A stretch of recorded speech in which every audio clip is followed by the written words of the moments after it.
Bonjour à tous, aujourd'hui vidéo assez importante où on va parler de la natalité, de la démographie et de son rôle dans l'économie. Aujourd'hui on va se concentrer sur la France. Voilà, j'ai une chaîne francophone, la grande majorité de mes abonnés sont français, alors on va voir, voilà, c'est ce sujet qui est important et qui nous concerne et qui a un rôle hyper important dans le futur en réalité. Et on va rentrer tout de suite dans le vif du sujet. Aujourd'hui, comme vous le savez, la démographie va très mal. Notre président le sait d'ailleurs, hein, il en a parlé dernièrement en disant que on était en guerre contre la dénatalité, contre le baisse de fertilité, etc. Donc c'est assez alarmant ce qui se passe en ce moment. Actuellement, en France, il y a environ 1,56 enfants par femme, ce qui est très bas, ce qui est en dessous du seuil de renouvellement qui est de 2 par définition. Et là, c'est une année assez catastrophique, enfin en tout cas pour l'année 2025, car on a enregistré 6000 décès de plus par rapport aux naissances. Donc là, on rentre en démographie négative. Alors, il y a divers sujets qui l'expliquent. Certains scientifiques ou chercheurs expliquent qu'à partir d'un certain niveau de vie, les gens ont tendance à faire moins d'enfants, ou à partir d'un certain niveau d'éducation. Moi, je pense que, évidemment, il y a de ça, mais il y a peut-être d'autres explications, justement, contraires. Quand on s'est habitué à un certain niveau de vie, et que ce même niveau de vie commence à diminuer, ce qui est en train d'arriver, en pouvoir d'achat, on peut voir qu'on est en train de se prendre des grandes mandales depuis les 30 Glorieuses. Bah, du coup, ça incite pas forcément les gens à faire des enfants. Voilà, parce que à l'époque de nos aïeux, un salaire suffisait à faire vivre une famille de 3, 4, 5 personnes. C'est plus envisageable aujourd'hui. Les deux parents ont besoin de travailler et il est assez compliqué d'éduquer des enfants correctement tout en ayant les deux parents pris par leur travail et leurs obligations professionnelles. Donc voilà, c'est deux explications qui sont intéressantes, mais on va pas trop se concentrer là-dessus. On va surtout parler de qu'est-ce qui peut arriver lorsqu'on a une démographie mauvaise comme on a actuellement et dans les conditions actuelles voilà, de la France. Vous n'êtes pas sans savoir que la France est un pays très endetté et qu'il y a beaucoup de retraités. On a une population qui est vieillissante et que la part des aides sociales et des pensions de retraite coûte très cher à la France. Voilà, pour donner un exemple simple, les dépenses sociales représentent environ 932 milliards d'euros pour l'année 2024. Je n'ai pas les chiffres 2025, mais enfin c'est sensiblement la même chose. Je vous laisse imaginer en cumulatif ce que ça représente. Voilà, si on compte 2026, 2027, 2028, 2029, 2030, ça fait quasiment 5000 milliards de dépenses publiques dans les prestations sociales, ce qui est juste colossal. Maintenant, il faut voir le poids aussi des actifs par rapport aux inactifs. Si on a 1000 milliards de dépenses sociales, mais que devant, on génère énormément d'argent et qu'on a une super démographie et que tout va bien, c'est pas un problème, mais c'est pas notre cas du tout. Actuellement, il y a environ 14,4% du PIB, ce qui est énorme, qui est mis dans les retraites. Ça représente quelque chose comme 450 milliards d'euros. Donc c'est colossal. C'est absolument énorme. Et il y a de plus en plus de retraités qui arrivent. Je vais vous donner un petit exemple. Voilà. Actuellement, on a 18 millions de retraités pour 2025. Et les études montrent qu'à partir de 2030, excusez-moi, on risque de monter autour des 19 millions. On va avoir encore 1 million de retraités en plus. Et là, on ne compte pas les inactifs. Si on rajoute les inactifs, parce qu'il n'y a pas que les retraités, je vais vous retrouver ça tout de suite. Voilà, il y a seulement 30 millions de travailleurs en France, en sachant qu'il y a une partie de ces travailleurs qui touchent des prestations sociales. Hein. Mais 30 millions de travailleurs pour une population de 68 millions d'habitants, Ça veut dire qu'à vue de pif, il y a quelque chose comme 55-56% de la population française qui ne travaille pas. Et il y a 44% de la population qui travaille. Donc c'est très problématique en sachant que dans cette partie de la population qui travaille, il y a une partie non négligeable qui a des prestations sociales et qui en a besoin pour finir les fins de mois. Donc les prestations sociales sont un poids énorme. Donc notre problème est que on a une population qui est vieillissante. On a une bonne partie de la population qui a besoin d'être sociale pour vivre. Et devant, on n'a pas énormément de travailleurs. Et l'État met des grosses taxes, des gros impôts pour financer ce cercle vicieux d'aide sociale, de retraite, etc. Parce que tout a été mal conçu dès le départ. Et du coup, c'est un cercle infernal parce que ça ralentit l'économie, parce qu'on ponctionne énormément de richesses à ceux qui créent de la valeur et qui prennent des risques pour financer les inactifs. Et voilà, ça donne un cercle assez nauséabond. Comme je l'ai expliqué dans de nombreuses vidéos, si on avait mis un système de retraite par capitalisation, ou du moins un système qui y ressemble, on n'en serait pas là aujourd'hui. On aurait beaucoup moins de mal à s'en sortir au niveau des finances publiques. Voilà, il y a les Suédois qui ont un système pas trop dégueu dans mes souvenirs. Et donc on pourrait s'inspirer de différents modèles et proposer quelque chose qui permette d'individualiser les dépenses. Parce qu'actuellement, les actifs payent les retraites des inactifs, des gens qui sont actuellement à la retraite. L'idéal aurait été que chacun cotise pour sa propre retraite. Voilà, ça vous permet d'ajuster votre carrière, savoir si vous travaillez plus longtemps, moins longtemps, si vous voulez cotiser plus ou moins, si vous voulez prendre plus de risques ou moins de risques dans votre épargne de retraite, etc. On n'a pas fait ça, du coup là on se retrouve dans la mouise. Le problème, c'est que ça va aller que en s'empirant, parce qu'on est déjà de 1 en démographie négative, et que pour compenser ça, l'État français fait venir des millions et des millions d'immigrés, avec pour la plupart d'entre eux des immigrés qui viennent d'Afrique, du Moyen-Orient, etc.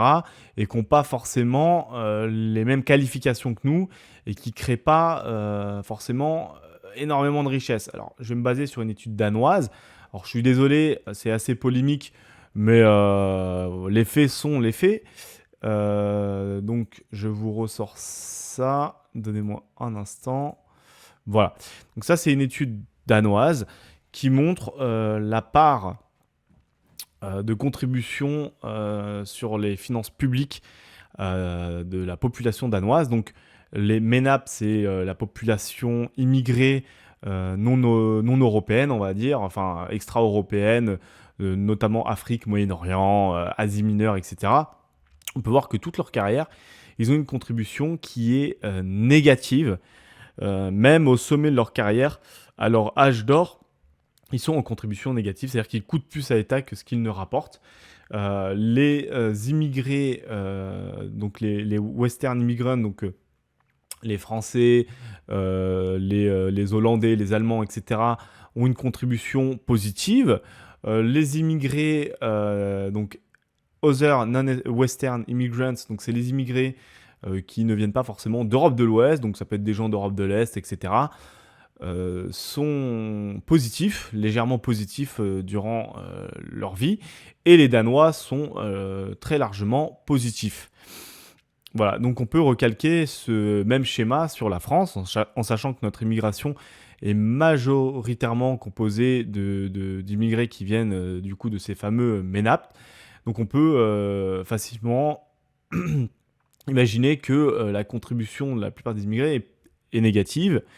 Et cela s'explique assez facilement. Je vais vous donner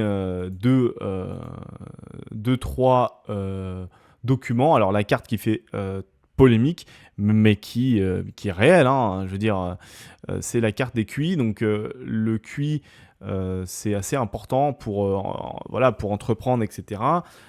Généralement, c'est dans les meilleurs endroits, c'est dans les endroits à haut QI que sortent les meilleurs ingénieurs, les meilleurs entrepreneurs, etc. Donc on peut voir l'hémisphère nord globalement, en comptant la Chine, c'est à peu près là où se fait toutes les innovations qui rapportent de la croissance et qui créent de la richesse, hein. L'arrivée d'Internet, l'automobile, la machine à vapeur, etc. etc. Et le QI, malheureusement, est grandement affecté par la génétique. Donc là, j'ai cette étude américaine. Donc, intelligent, it's highly heritable. Donc, l'intelligence est majoritairement héréditaire.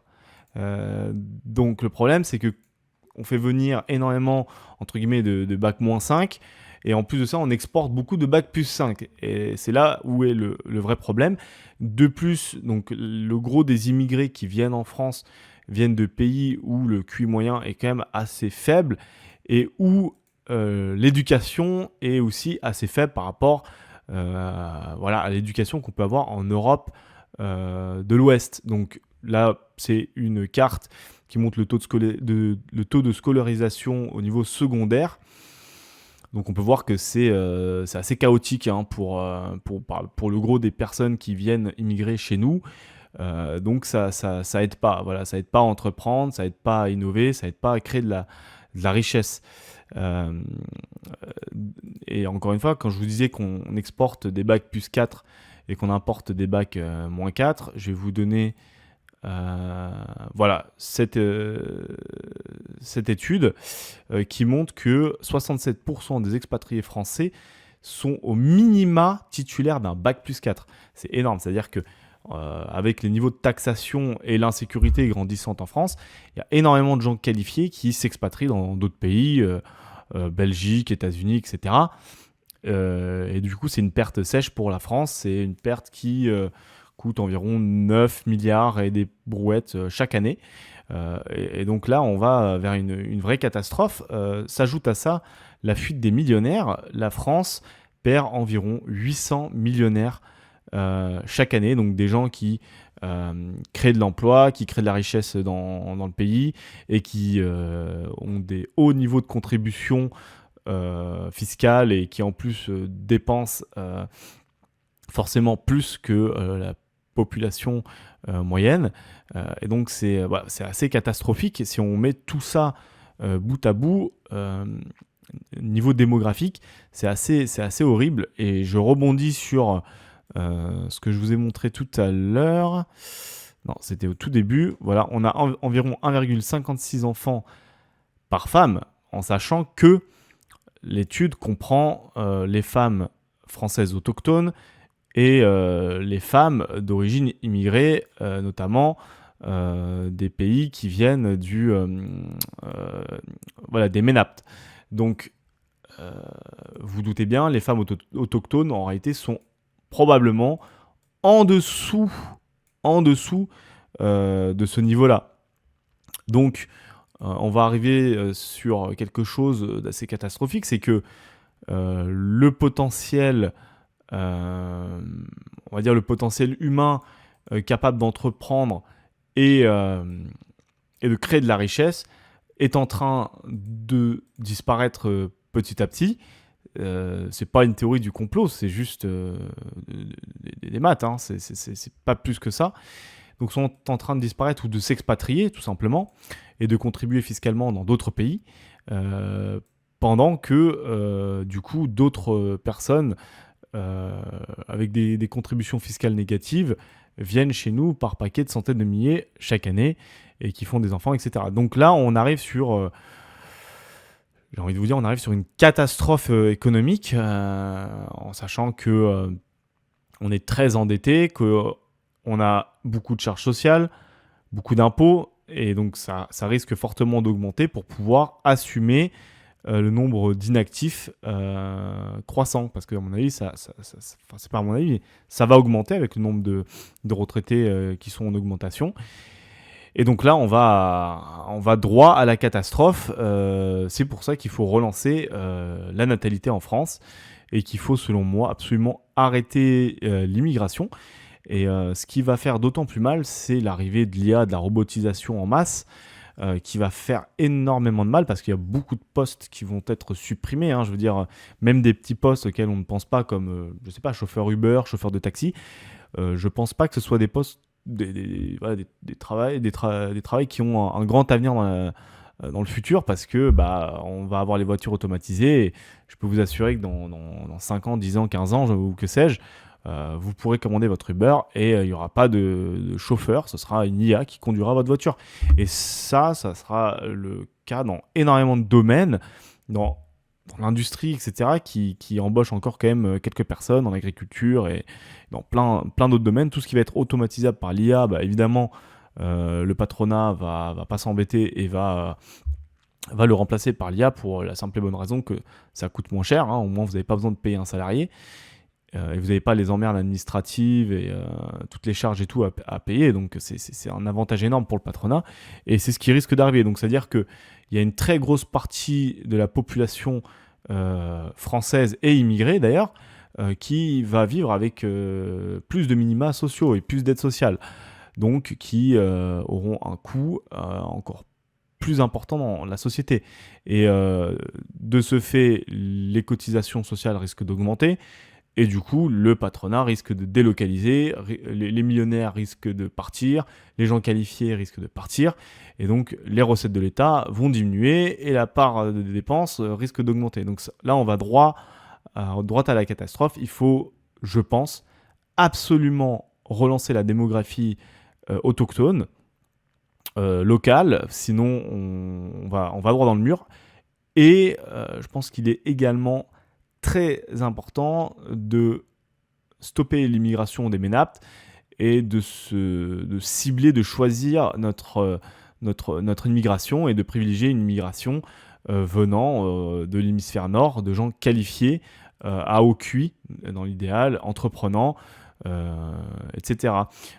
Et des gens, si possible, déjà qualifiés. Voilà. Et donc, pour attirer ces gens-là, bah, c'est là où est le cercle vicieux, c'est qu'il faut, pour leur donner envie d'entreprendre chez nous ou de travailler chez nous, bah, faut des bons niveaux de revenus, des impôts qui sont quand même assez intéressants et un niveau de sécurité qui est optimal. Le problème, c'est que comme vous le savez, il est, comment dirais-je, il est assez compliqué actuellement en France de se balader tranquillement dans la rue. Le niveau d'insécurité est assez élevé, les charges et les impôts sont absolument colossaux, et donc bah, on se retrouve voilà, entre guillemets piégé, et je pense que tous ces problèmes amèneront à une très grosse crise prochainement dans le pays, et je pense qu'on le vivra. C'est pas quelque chose qui arrivera dans 100 ans, je pense que c'est assez imminent. Et donc, il faut absolument s'y préparer.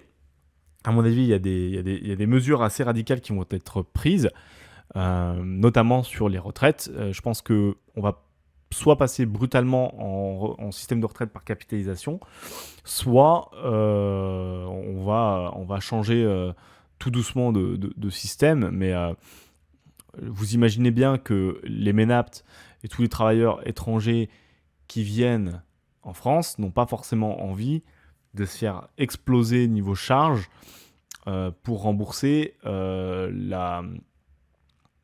pour payer les retraites des boomers actuellement.